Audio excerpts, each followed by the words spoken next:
As many of you guys know, Illuvium just posted their demo version and they didn't give too much specifics or details about what exactly we saw. We just had to look at it visually and make out what exactly we were looking at. Now, they did release even more leaks today, which we will cover, but basically the harvesting and the scanning systems are what we're going to cover in today's episode. What is up, guys? It's Godson and welcome back to the channel. So yeah, they just released the beta version or just the demo of the beta version, which I would love to get my hands on, because if we are able to get inside the overworld and explore, I feel a lot of people will be happy. Now, the survival mode itself has been holding me over for a while, just being able to play the game, and it is pretty addicting. I'm learning something new every time I play survival, and they've made it hard enough for the hardcore gamers to have to work for that top wave. But with the beta 2, just being in there and exploring, I feel is going to be a whole game changer. Now with the beta, they showcased many things that we will be doing, especially extracting, harvesting, and scanning things. So in today's video, I'm going to cover, I believe, the 2 scanning methods, or perhaps even 3 if you're fighting Illuvials, that you will be using inside the game. Now, this was pretty funny that we had a trivia on some of these things that we saw inside of this trailer, and it caught me off guard. One of them was, what do you press once you go up to something that you've scanned? And everyone said E, but it was actually R for one of the harvesting items that you did when you scanned. I think I'll just try and go over and show it to you. But as you can see, you hold R to extract. Everyone said E because that's actually, just looking at it, but scanning it or harvesting it is what we want to do. So this is the issue, guys. I had no clue what it is that we're doing once we harvest. So this is the thing. I didn't even know what harvesting or scanning and all this stuff was about.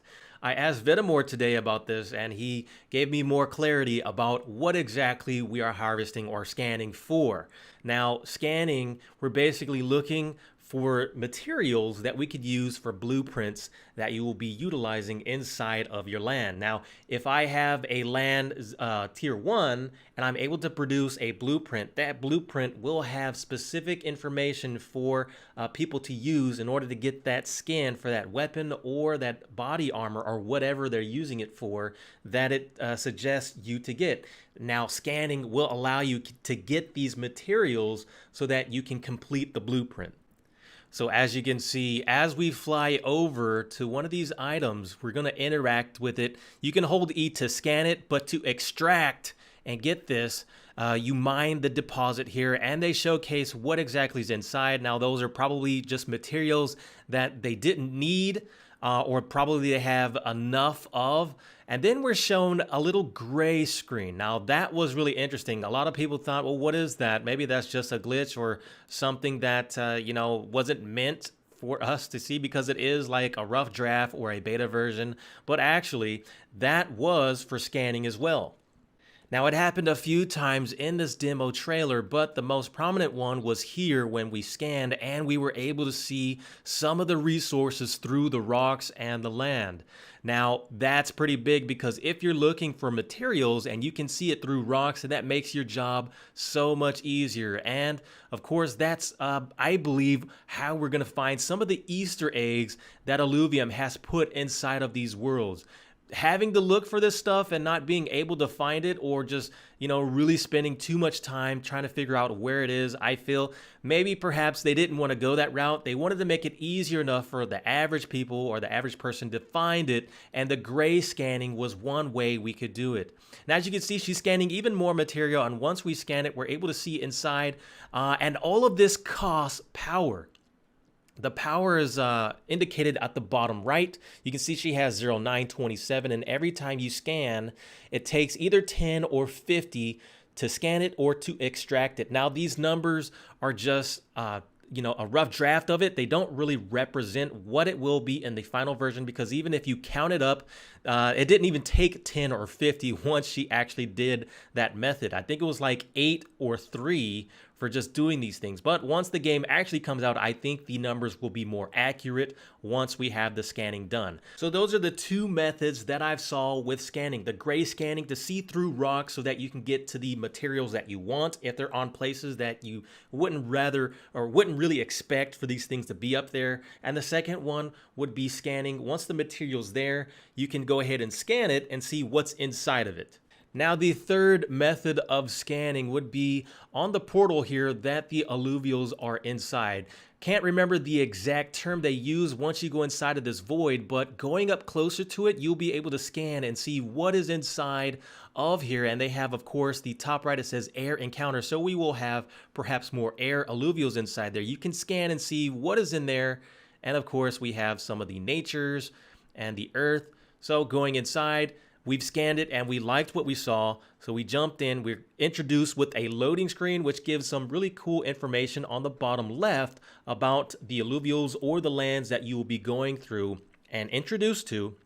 Once you're inside, you will see this is the battle. Now, a question that I have, and I want to, ask this with some of the developers is, will the battles be hard enough like it is on survival? Because if it is, and some of these survivals can be pretty tough, especially if we encounter, one of these rare types that, are shiny perhaps, and they are tough like in survival. I'm afraid I will lose my chance at getting this thing, because survival, once you get up to, wave 10, it becomes pretty hard. So one thing that they didn't show inside of the demo was they did a representation of artwork of what happens when you actually win the match. Now, when you actually encounter the Illuvials and you win and you finish the fight, you're introduced with a new pop-up screen that zooms on the Illuvial that we want to catch.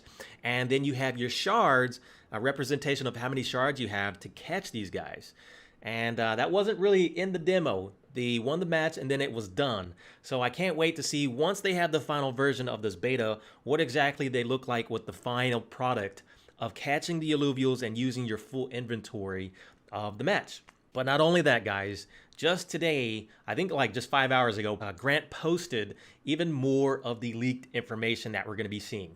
Now, I'm not sure if this monkey's happy to see me or if that's a rock on his tail, but that is one of the creatures we saw. I believe it was in the cave drawings that they shot against the wall. That's one of the representations of this alluvial right here. Looks pretty cool. I would have to guess it's a hybrid version of perhaps earth and wind.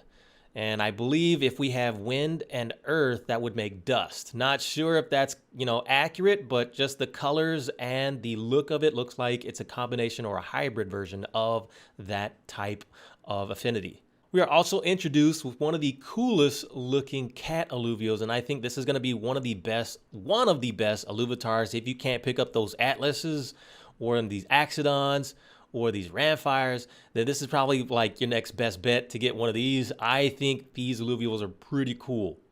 And of course, Illuvium, the team showing us just how swag they are with the designs of the plant life, the level design and everything. They are really going all out on this stuff. And, some of this stuff may just look like, I've played tons of games where I've seen plant life and, level design and just the materials and the aesthetic of how everything is made. But when you actually get closer and look at the detail that they're doing on these types of materials and structures, it really makes you appreciate the level of detail that's going into making this AAA NFT game.